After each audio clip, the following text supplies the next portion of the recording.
save the Indian.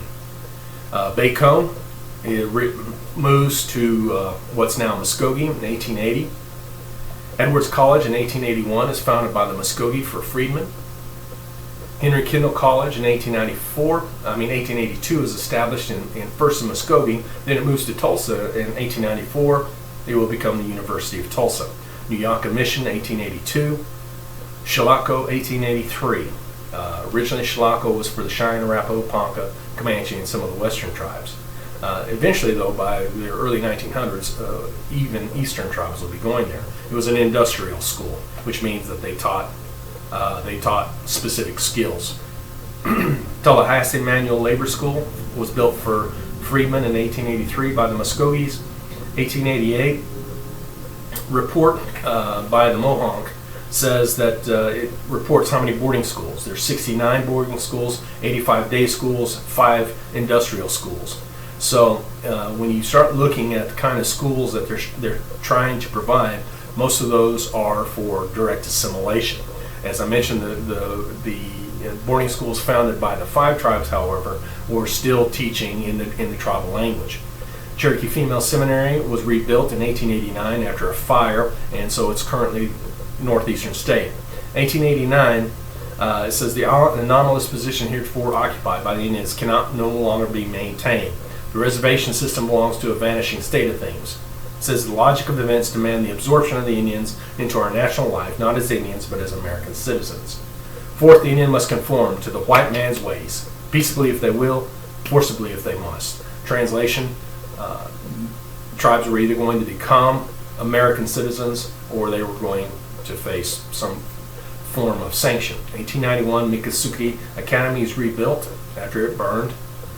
1891, Jones Academy is founded among the Choctaws. 1892, Choctaw schools, they admit that there is a growing desire among the Choctaws to provide for their youth educational facilities unsurpassed by any of the adjoining states. And to that end, liberal appropriations are annually made by the council. The reason I cited this citation is because to let you understand that the tribes were investing all of their fortune into these schools. The idea of establishing basically tribal sovereignty by engaging with education. 1893, Rainy Mountain was built for the Kiowa. 1894, the Choctaw Presbyterian College is built, and eventually Southeastern Teacher College would be founded. Haskell Indian Nations University is built in 1894. That also was an industrial school wanting complete assimilation. In Indian Heart, White Man's Head, Native American teachers in Indian schools, it states that Native Americans comprised 45% of the school service at the time, but only 15% of them were actually teachers. Most of them were disciplinarians. 65% were disciplinaries, 39% industrial teachers, and 4% were matrons, or people that stayed in the dorms and took care of the students. And so there's enough native existed to ensure that each of the 153 boarding schools had natives in it. So now you see the boarding schools had, there's 153 of them. By 1895, and as noted in my former reports, I've endeavored to place as many Indian pupils as possible in the state public schools. So now we're going to start seeing the shift in the BIA. It says progress has always been made, but to a smaller extent, more slowly than anticipated. Now, what he's upset at is that with the mingling of the races in schools is not looked upon with much favor as it should be, and prejudice exists on parts of the whites as well as the Indians. So now we're having the policy in education that says that state schools are supreme. Muskogee High School was founded in 1898. September 30th, 1899. In this report from the commissioner, he's upset. He says specifically about the Choctaws, that the affairs of schools in these several nations were in most unsatisfactory and unstable condition, and many of the school officials of the several nations were incompetent, that favoritism in the matter of appointment of teachers and other employees was freely practiced. This report made it clear and apparent that immediate steps should be taken by the department to eradicate the evils mentioned. It says there are 21 boarding schools in the territory, and it is reported that not more than 4 of the superintendents are competent to teach ordinary English branches. So what we're seeing here is the BIA is going, well, that the United States is moving towards, hey, you tribes can't operate your schools anymore because you're not assimilating. You're teaching 2 languages. And so there's the rub. So by 1900, there's approximately 124 schools among the Cherokee, 60 among the Creek, 124 among the Choctaw, 14 among the Chickasaw, and 2 among the Seminole. 324 school districts that the federal government's going to start trying to take over. And so in October 1900, the BIA says that the school worked along nicely, and that they'd received many letters from Choctaw parents expressing the hope that we may not relinquish control of our schools. Remember, these schools were built with funds from removal.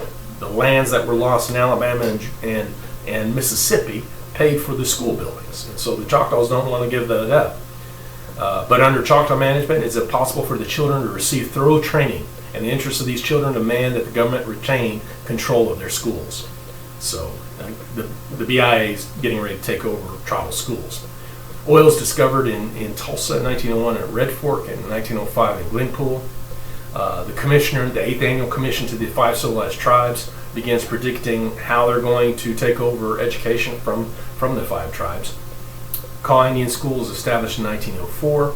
The state of Sequoia makes an attempt for the territory. There was already a territorial government that involved multiple tribes in Indian Territory that was never allowed to accept statehood by Congress. The state of Sequoia makes an attempt. The Constitution is written. And by 1905, the Bureau realizes, the Secretary of Education for BIA says, the commonest mistake made by his white well-wishers in dealing with the Indian is the assumption that he's simply a white man with red skin. He goes on to discuss this, and he says, and he will never be judged aright till we learn to measure him by his own standards, as we whites would wish to be measured if some more powerful race were to usurp dominion over us. So obviously, someone intellectual and back in D.C. is starting to question this policy of extreme assimilation. State of Sequoia, a memorial to the United States. It's nearly the Constitution is adopted, but Congress and President Roosevelt will not allow it. Creek Seminole College is built in 1906. Then in 1907, the United States takes over through the state of Oklahoma. By 1929, attention to the schools was divided. The value of use of local material in teaching and Indian arts and life, Indian history, Indian geography as matters of Indian daily experience. So if you're in Delaware, you've probably been educated. Your people have been gaining education for at least 325 years. Seneca Cayuga for at least 249 years.